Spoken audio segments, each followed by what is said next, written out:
Hello friends. तो आज हम लोग एनसीईआरटी श्रृंखला में जो हिंदी की का जो अध्ययन कर रहे थे उसमें आज हम लोग दूसरा अध्याय पढ़ेंगे। कक्षा 7वीं का दूसरा अध्याय पढ़ेंगे, हिमालय की बेटियां। तो सबसे पहले इसको हम लोग रीड आउट करते हैं। अभी तक मैंने उन्हें दूर से देखा था, बड़ी गंभीर, शांत, अपने आप में खोई हुई लगती थी। संभ्रांत महिला की भांति वे प्रतीत होती थी। उनके प्रति मेरे दिल में आदर और श्रद्धा के भाव थे। माँ और दादी, मौसी और मामी की गोद की तरह उनकी धारा में डुबकियां लगाया करता, परंतु इस बार जब मैं हिमालय के कंधे पर चढ़ा तो वे कुछ और रूप में सामने थी।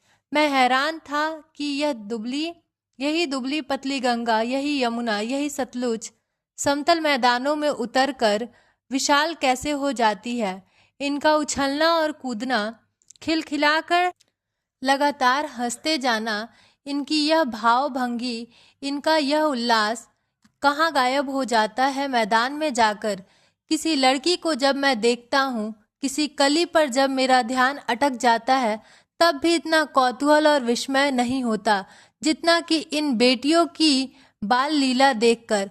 कहाँ ये भागी जा रही हैं?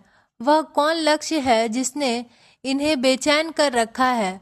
अपने महान पिता का विराट प्रेम पाकर भी अगर इनका हृदय अतृप्त ही है तो वह कौन होगा जो इनकी प्यास मिटा सकेगा? बर्फ जली नंगी पहाड़ियाँ, छोटे छोटे पौधे से भरी घाटियाँ, बंधुर अधिकताएं, सरसब्ज उपत्यकाएं, ऐसा है इनका लीला निकेतन। खेलते खेलते जब ये जरा दूर निकल जाती हैं तो देवदार, चीर, सरो, चिनार, सफेदा, कैल के जंगलों में पहुंचकर शायद इन्हें बीती बातें याद करने का मौका मिल जाता होगा। कौन जान बुढ़ा हिमालय अपनी कौन जाने बुढ़ा हिमालय अपनी इन नटखट बेटियों के लिए कितना सिर घुनता होगा। बड़ी बड़ी चोटियों से जाकर पूछिए तो उत्तर में विराट मौन के सिवाय उनके पास और रखा ही क्या है। सिंधु और ब्रह्मपुत्र, ये दो ऐसे नाम हैं जिनके सुनते ही रावी, सतलुज, व्यास, चिनाब, झेलम, काबुल, कपिशा, गंगा, यमुना, सरयू, गंडक, कोसी आदि हिमालय की छोटी बड़ी सभी बेटियां आंखों के सामने नाचने लगती है। वास्तव में सिंधु और ब्रह्मपुत्र स्वयं कुछ नहीं है।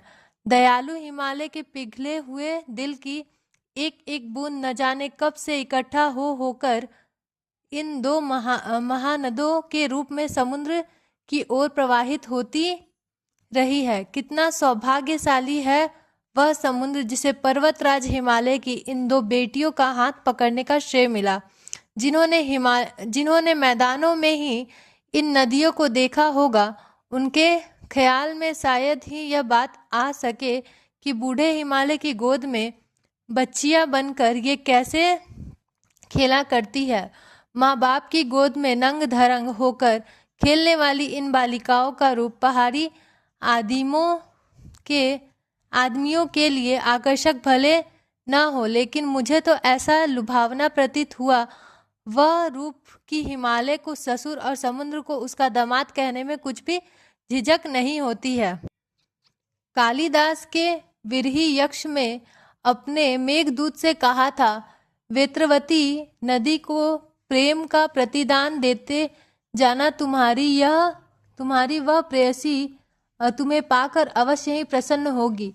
यह बात इन चंचल नदियों को देखकर मुझे अचानक याद आ गई और सोचा कि शायद वह महाकवि को भी नदियों का सचेतन रूपक पसंद था। दरअसल जो भी कोई नदियों को पहाड़ी घाटियों और समतल आंगनों के मैदानों में जुदा जुदा शक्लों में देखेगा वह इसी नतीजे पर पहुंचेगा।